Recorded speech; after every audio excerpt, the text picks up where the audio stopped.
Looking at the welterweight division, a lot's happened since your last fight. Tyron lost again. Leon Edwards can't really seem to get a fight. Stephen Thompson's now calling him out, which never really happens. And then, of course, Khamzat Chimaev just kind of broke onto the scene. So I know you want to fight above you, but a lot's happening in this division. So what do you make of the division as a whole right now? It's just chaos. And it's cool chaos, because once the matchups start getting made, I mean, it's gonna be fireworks. I mean, you got so many different styles, so many different personalities, a lot of rising prospects, guys that are ranked, guys that are unranked. There's a lot of moving parts to it. It reminds me a lot of what lightweight was back in like 2018. You know what I mean? When you had Ferguson as an interim champ, you had Conor as a champ, you had Khabib on the rise. You know, it reminds me of, you know, the lightweight division back in the 2017, 2018, around that time. But yeah, you know, I think just matchups got to be made. I see where Leon's coming from. I mean, it's like, I've wanted to throw my ring in the hat to fight him, but it's like, why would I even try? He's on an 8-fight win streak. I'm just going to be, I'm not a big Twitter beef guy. I don't like to I'm not really into that type of stuff. But it's like, why? He's not going to take the fight. I think the Wonder Boy fight would make sense for him. I know they're both managed by they're both Paradigm guys, I think. So I don't know. I could see why guys are holding out, and I could see why guys want to jump up and fight ahead. I mean, Khamzat, from what I've seen, the guy's legit. I mean, he's like a dual threat. He could fight at 70, he could fight at 85, and he could beat contenders, I think, in both weight classes. You know, but it's like, you can see things from Wonder Boy's side of things too. It's like, you know, he's earned his spot. He's put his time in. He's fought for the title a few times. You can't. I think the fans are easy to jump on him, as they always are, to say, you're a pussy. You know, you need to fight this guy. It's like, well, dude, he earned his spot through a lot of hard work, through some losses, through some wins.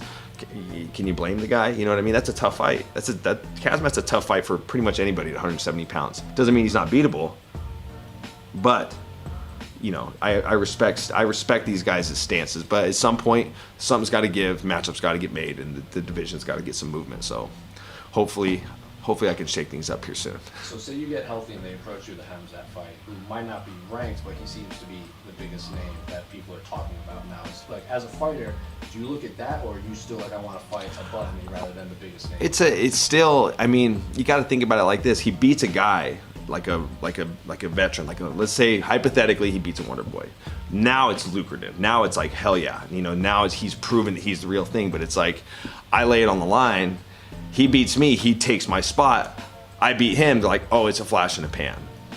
You know what I mean? And I probably don't move up the rankings either. So it's like, dude, I'm trying to fight for a world title, and it's all about, you know, you got to do smart business. You got to do good business. You got to do smart business. But the guy's legit. I respect the skills. I just don't know if that's the fight that I would want right now. He beats a guy, gets ranked, different story, you know. But if at this point in time, it's like, I can see why all these guys don't want to fight him. It's not that they're look, there's not a guy on the roster that's afraid of anybody. Okay, that's just when someone says that, oh, this Joe Smo is afraid of John Smith. Like, fuck no, dude. This is the fighting business. We're all here for a reason. But you know, it's all about doing business. This is also a business as well as it is a sport. So you gotta do smart business. And finally, what do you make of Colby Covington's comments recently? That's kind of put some light on your division. I don't really have a lot of positive things to say about the guy. I'd rather not. Sure. I don't really know how to eloquently answer that question. I know I've slipped a few F-bombs in this little interview, but I think it's best I don't answer that question. I think, no, I'm not trying to turn questions down. I just don't really want to answer that one. Understood. Yeah.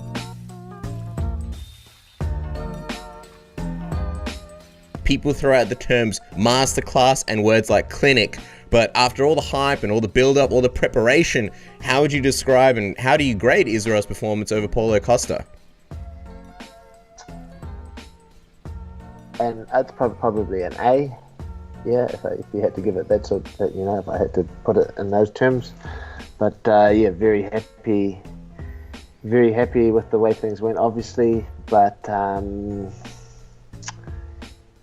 yeah, I mean, I'm not going to say I was surprised. I had an inkling, or a big part of me thought the fight would go like that.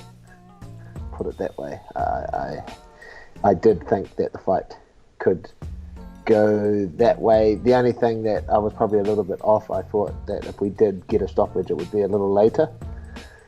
But yeah, I was confident that the fight could potentially look like that. Because I remember we were trying to sort of get the game plan out of you before the fight and get into what would happen here, what would happen there, what would happen if he wasn't active in the beginning and try to pull a bit of a Yoel Romero and pull back. And obviously that didn't really play out too well for him. What was your reaction when you saw him in there? The leg was out, he was sort of hanging back. And also there was some interesting moments in the fight where he was almost trying to kind of joke around with Israel a little bit and almost make it like, ha, ha, ha, you know, I'm like, kind of like Yoel Romero. It wasn't the same kind of Paulo Costa we used to seeing. It was almost like Israel got in his head earlier that week. Yeah, it was a little bit, I was a little bit perplexed when I first saw it, but then, it became pretty apparent to me that he was, his game plan was to conserve some energy, which is, that's a risky, to give away rounds is such a risky game plan, and not one that personally I would take into a fight of that like caliber, like a fight of that means so much. It's not a game plan that I would take into a fight, but I'm not their corner, so their corner chose to, be conservative in the early rounds, and it was just up to us to put those rounds in the bank and get ready for his increased activity, like as the fight went on. If you can sort of share with us, because obviously we try to pick your brain before the fight, and you said, look, after the fight, I'll answer all those questions. What was sort of the game plan? I imagine it played out a little bit differently to what you guys expected, but what was actually the game plan as far as how you guys wanted to handle Paulo in this fight? Well, we wanted to keep the fight at our range, which was obviously Israel had a very good reach advantage, which is, that's not like you don't have to be a genius to figure that out. So for the most part, we wanted to keep our distance, but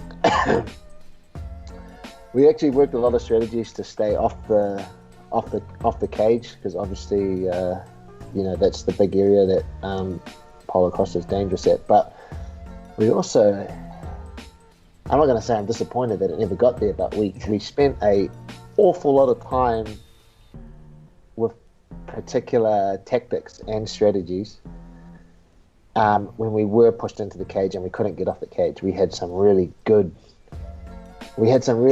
answers, which, like I said, I can't be disappointed that we never got a chance to show those, but there is a part of me that wished that we could have, that there's a part that just my interest, for my own personal satisfaction and interest. There's some tactics there that I really would have really enjoyed to watch and showcase, especially now that I've seen the fight. I believe that those tactics would have worked really well.